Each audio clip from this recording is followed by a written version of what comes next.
भारत जो है वो अपने कार्ड बहुत अच्छे प्ले कर रहा है और इस वक्त हिंदुस्तान सही पे खड़ा होता है जिस तरीके से, उसके ऊपर मैंने हिंदुस्तान की तारीफ भी की है।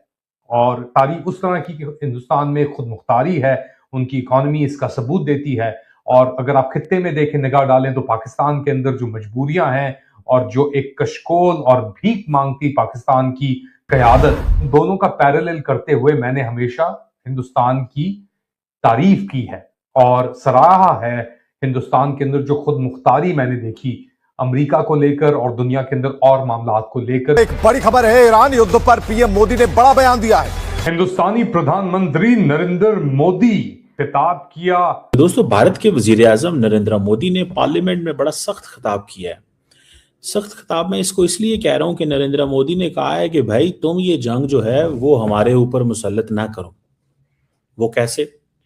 कि closure of Hormuz strait is unacceptable. दिखाई है कि भाई ये लोग जिंदा हैं, ये लोग जिंदा हैं, इन्होंने जमीरों के सौदे नहीं किए हुए। हमें ऐसी चीजों की, ऐसी स्टेटमेंट्स की, ऐसी बहादुरी की जरूरत की। और मैं आप देखेंगे कि ग्रेटर इजराइल का नक्शा जो है वो बिल्कुल करीब से करीब होता जा रहा है। ग्रेटर इजराइल की बताना चाहे हदूद क्या होगी तो सोचता हूं तो पांव से जमीन निकल जाती है। भारत की इंटरनल सिचुएशन क्या है और इस वक्त एक्सटर्नल सूरत हाल क्या है।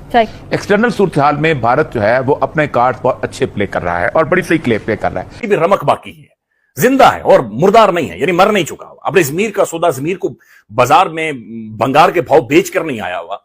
नाज़रीन, बड़ा आसान होता है कि आप किसी की बदमाशी के सामने सरनगू होकर बेहतरीन नौकरियां ले लें, चार पैसे अच्छे कमा रहे हैं, अब जिंदगी बेहतर गुजार लें, आपके ऊपर केसेस नहीं होंगे, आप जेलें नहीं, बड़ी अच्छी जिंदगी गुजारेंगे। लेकिन ये बेगैरती की जिंदगी होती है। तो ये जो खड़े हुए हैं नाज़रीन, ये बड़े काबिल एहतराम लोग हैं। वो ऐसे है, वो वैसे है, लेकिन जो पार्टी की लीडरशिप है नाज़रीन, बड़ी हैरानकुन चीज जो सामने आ रही है कि ये बिल्कुल नॉर्मलाइज करते जा रहे हैं, हर उस चीज को नॉर्मलाइज करते जा रहे हैं जो कि एक बहुत मैसिव चीज होनी चाहिए थी, जिसके ऊपर पूरे मुल्क के अंदर एक वावेला मच जाना चाहिए था। ये बिल्कुल ही नॉर्मलाइज करते जा रहे हैं। इट मींस कि India stands with Israel, India stands with the American cause, because India ये कहता है कि जो ईरान पे हमला हो रहा है उसको वो कंडेम नहीं कर रहे। इंडिया ने ईरान पे हमले को कंडेम नहीं किया, लेकिन ईरान ने जो एक्शन लिया है उसको वो कंडेम कर रहे हैं। So that makes a point. इस पॉइंट की हमें समझ आ गई कि ये पॉइंट है क्या। तो आप अगर सिर्फ इसी चीज से अंदाजा लगा लें, मुझे जो लगता है वो ये है कि कहीं ना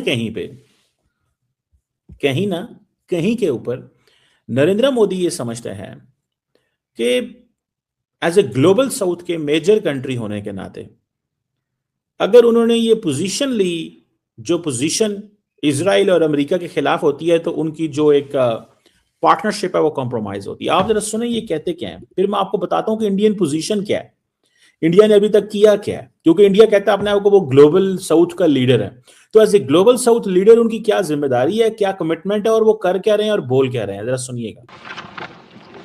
जहां तक डिप्लोमेसी की बात है, भारत की भूमिका स्पष्ट है। शुरुआत से ही हमने इस संघर्ष को लेकर अपनी गहरी चिंता व्यक्त की है। मैंने स्वयं भी पश्चिम एशिया की सभी संबंधित नेताओं से बातचीत की है। मैंने सभी से तनाव को कम करने और इस संघर्ष को खत्म करने का आग्रह किया है। भारत ने नागरिकों, एनर्जी और ट्रांसपोर्ट से जुड़े इंफ्रास्ट्रक्चर पर हमलों का विरोध किया है। कमर्शियल जहाजों पर हमला और हॉर्मुज स्ट्रेट जैसे अंतर्राष्ट्रीय जलमार्ग में रुकावट अस्वीकार्य है। भारत डिप्लोमेसी के जरिए युद्ध के इस माहौल में भी भारतीय जहाजों के सुरक्षित आवागमन के लिए निरंतर प्रयास कर रहा है। अध्यक्ष महोदय, वो कह रहे हैं कि भाई आप जो है ना, ये कमर्शियल जहाजों को नहीं टारगेट कर सकते। क्यों? कि इंडिया की 1.4 बिलियन की आबादी है। इंडिया ने तो देखे तेल से, इंडिया ने रशिया यूक्रेन जंग का फायदा उठाया और सबसे ज्यादा फायदा उठाया। इंडिया ने रशिया यूक्रेन जंग का सबसे ज्यादा फायदा उठाया। अब वो समझता है कि तेल तो हमें मिल रहा था, अब ये तेल की सप्लाई बंद हो गई तो हमने करना क्या। फिर दूसरी बात है, उसने क्या कहा, उसने कहा सिविलियन एरियाज पे। अच्छा, इंडिया की पोजीशन जो है वो ये है कि भाई सिविलियन एरियाज पे हमले नहीं होना चाहिए विदाउट नेमिंग एनी कंट्री। ना वो ईरान का नाम लेते हैं, ना वो इजराइल का नाम लेते हैं, लेकिन ज्यादा तो ईरान के अंदर सिविलियन एरियाज को टारगेट किया गया है ना। ऑयल एंड एनर्जी इंफ्रास्ट्रक्चर, वो कहते हैं आप लड़ते रहो, हम इस लड़ाई में आपको नहीं रोकते, लेकिन हमारा नुकसान ना करो। सो वो कह रहे हैं जी स्टेट ऑफ हार्मोस को जो क्लोजर है वो अनएक्सेप्टेबल है। मोदी को क्या है, अदालत ने तकरीर की है भाई, उसने बताया है कि किस मोदी इज करप्ट। वो तो कहता है second richest man in the world, सबसे अमीर, दूसरा नंबर 2 अमीर is Modi. Iran, Israel, America युद्ध के बीच में जो मिडिल ईस्ट देशों के हालात हैं, उन सब के बीच भारत के प्रधानमंत्री नरेंद्र मोदी ने देश की लोकसभा से देश को संबोधित किया है। इस दौरान उन्होंने देश को जानकारी दी है कि ऐसे वक्त में जब चारों तरफ युद्ध के हालात हैं, वैसे वक्त में भारत ने अपनी सुरक्षा एजेंसियों को हाई अलर्ट पर रख दिया है, क्योंकि ऐसे वक्त में देश की सुरक्षा को भी खतरा पैदा हो सकता है। इसके अलावा पीएम नरेंद्र मोदी ने इस बात का भी आग्रह किया है कि देश उन लोगों से सावधान रहे जो झूठ और अफवाह फैलाकर देश में अव्यवस्था फैलाना चाहते हैं। जहां कर रही होर्मुज की रुकावट अस्वीकार, संसद में गरजे मोदी। ईरान ही नहीं, इजराइल को भी दिया बड़ा संदेश, ट्रंप नेतन्याहू मानेंगे भारत की बात। पहले हाई लेवल मीटिंग, भाषण शुरू करते ही जयशंकर हरदीप का नाम, मोदी का संदेश क्या? जंग का कूटनीति से ही समाधान संभव है। प्रधानमंत्री नरेंद्र मोदी ने कहा कि कूटनीति से ही समाधान हो सकता है। सभी पक्षों से संघर्ष खत्म करने की अपील की गई है प्रधानमंत्री मोदी की तरफ से। बातचीत से ही समस्या का अंत होगा और समस्या के शांतिपूर्ण समाधान के पक्ष में भारत है। प्रधानमंत्री नरेंद्र मोदी ने लोकसभा में मिडिल ईस्ट के हालात पर पहली बार बयान दिया है। अपने 25 मिनट 16 सेकंड के भाषण की शुरुआत उन्होंने विदेश मंत्री एस जयशंकर और केंद्रीय मंत्री हरदीप पुरी का नाम लेकर किया। ये बताया कि वो दोनों अब तक सदन को कई जानकारियां दे चुके हैं, लेकिन जब जंग के 3 हफ्ते हो चुके हैं तो भारत की इसे लेकर क्या नीतियां हैं, मैं बताना चाहता हूँ। मोदी ने साफ कहा, नागरिकों और पावर प्लांट पर हमले स्वीकार नहीं किए जाएंगे। होर्मुज में रुकावट हो रही है, वो स्वीकार नहीं किया जाएगा। तो सवाल ये उठता है, क्या होर्मुज का रास्ता खुलवाने के लिए भारत भी सेना भेजेगा? क्या भारत अपने दोस्त ईरान को सख्त लहजे में समझाने की कोशिश कर रहा है, या फिर मोदी ने नागरिकों और पावर प्लांट पर हमले की बात कहकर इजराइल को भी समझाने की कोशिश की है?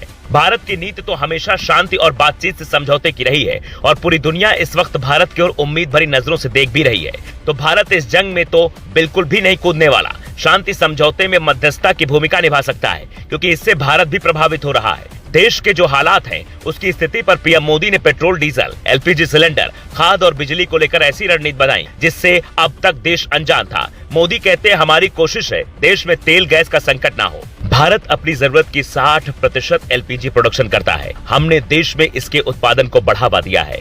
पहले हम 27 देशों से ऊर्जा जरूरतें आयात करते थे, लेकिन अब इनकी संख्या बढ़ाकर 41 कर दी है। बीते अगर किसी भी वजह से पाकिस्तान की जड़ें काटने की किसी से कोशिश की, हालात खराब